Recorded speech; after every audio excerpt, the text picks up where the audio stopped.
उत्तर प्रदेश के विधानसभा चुनाव चल रहे हैं, जबकि 5 राज्यों में विधानसभा चुनाव की तिथियां घोषित हो चुकी हैं।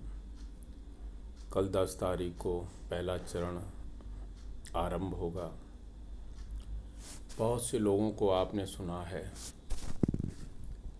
काबा काबा काबा काबा करते रहते हैं, लेकिन आपको हम बताना चाहते हैं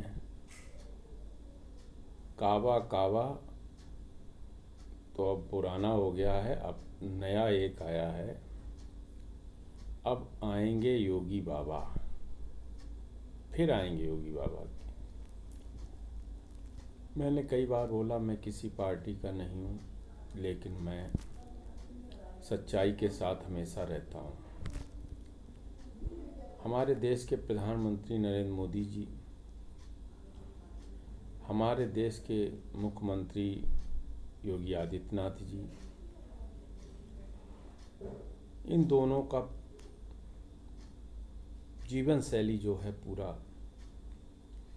भारत, पूरा प्रदेश इनका परिवार है। अगर देश की जनता इनको भी ना समझ पाए, और 70 साल आप लोगों ने जिनको दिए, उन्होंने देश को क्या किया, कर्त में डाल दिया है।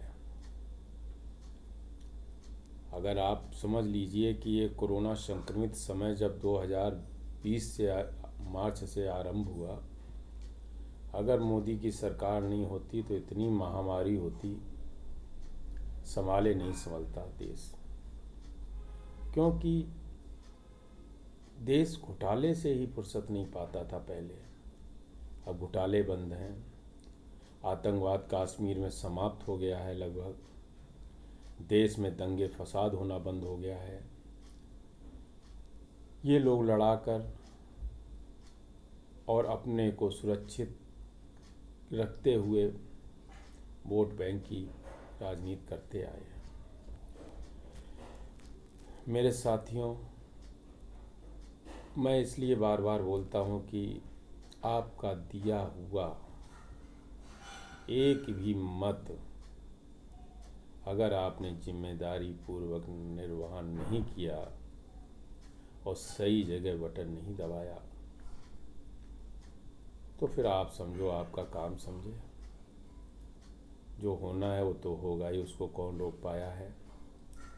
मेरा समझाने का और मेरी आवाज़ जहाँ तक जा रही, मैं लोगों को बताने का प्रयास करता हूँ कि देश बहुत मजबूत हाथों में है, प्रदेश बहुत मजबूत हाथों में है, उत्तर प्रदेश। इन हाथों को मजबूत कीजिए। थोड़ा बहुत तो उतार चढ़ाव हर दल में होता है, लेकिन जो वर्तमान समय में हैं दल, उनको समझने की आप लोगों को ज़रूरत है। आपने किसान के रूप में राकेश टिकैत जी को देखा, राकेश टिकैत के वक्तव्य को सुना। राकेश टिकैत कहते थे 3 कानून वापस होंगे तभी घर वापसी होगी। जब तीनों कानून प्रधानमंत्री नरेंद्र मोदी जी ने वापस किए, उसके बाद राकेश टिकैत ने कहाँ से फिर रूप अपना बदल दिया और तरह तरह की मांगे और अब मनवाने के लिए सरकार पर दबाव बनाने का प्रयास करते रहे। किसान कानून जो भी थे, अब उनको नहीं समझ पाए लोग कैसे थे क्या थे, लेकिन इतने ख़राब नहीं थे।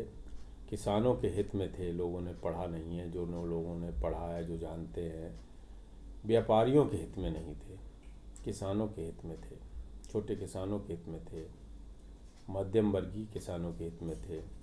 देश में छोटे और मध्यम वर्गीय किसान की संख्या अधिक है, और जो किसान के रूप में व्यापारी हैं, उनके लिए दिक्कतें थीं थोड़ी बहुत। इसीलिए जितने लोग किसान आंदोलन के रूप में बैठे थे, वो सब व्यापारी थे, और पीछे से विपक्षी पार्टियां उनका सपोर्ट कर रही थी, क्योंकि उनकी ज़मीन राजनीति की समाप्त हो चुकी है। वो चाह रहे हैं कि हमें कोई भी सहारा मिल जाए जिससे हम उबर जाए, लेकिन अब नामुमकिन लग रहा है, क्योंकि देश को आज माननीय नरेंद्र मोदी जी के समक्ष कोई ऐसा दूसरा व्यक्ति नहीं है जो उनकी बराबरी दे सके। वही हाल उत्तर प्रदेश में योगी जी से व्यक्तिगत और व्यक्तित्व के धनी और उनकी कार्यशैली का दूसरा व्यक्ति नहीं है। आने वाले समय में योगी जी और आगे तरक्की करेंगे, मुझे विश्वास है।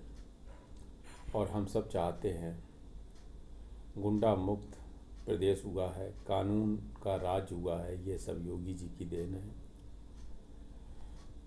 तेल पेट्रोल महंगा हो गया, महंगाई हो गई। अरे भाई, महंगाई कब नहीं हुई थी? जब तनख्वाहें 10,000 थीं उस हिसाब से महंगाई थी। आज तनख्वाहें 10,000 की जगह लोग 60,000 पा रहे हैं, तो उस तरह से महंगाई है।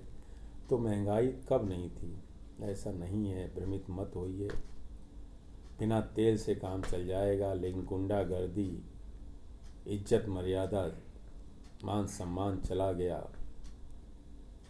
तो जीना मुश्किल हो जाता है। कम खा के सुकून से सोया तो जा सकता है, लेकिन भ्रष्टाचारी और आतंकवादी और डर भय से क्या हो जाए उसके सहारे नहीं रहा जा सकता। मेरा आपसे सभी लोगों से निवेदन है, अपने अनुभव और धैर्य को बनाए रखते हुए सही निर्णय लें, जाति पात भूल जाएं। सिर्फ ये समझें कि हम हिंदू हैं, बस हिंदू को समझना है। हरिजन, दलित, सवर्ण ये सब भूल जाओ, सिर्फ हिंदू बनो।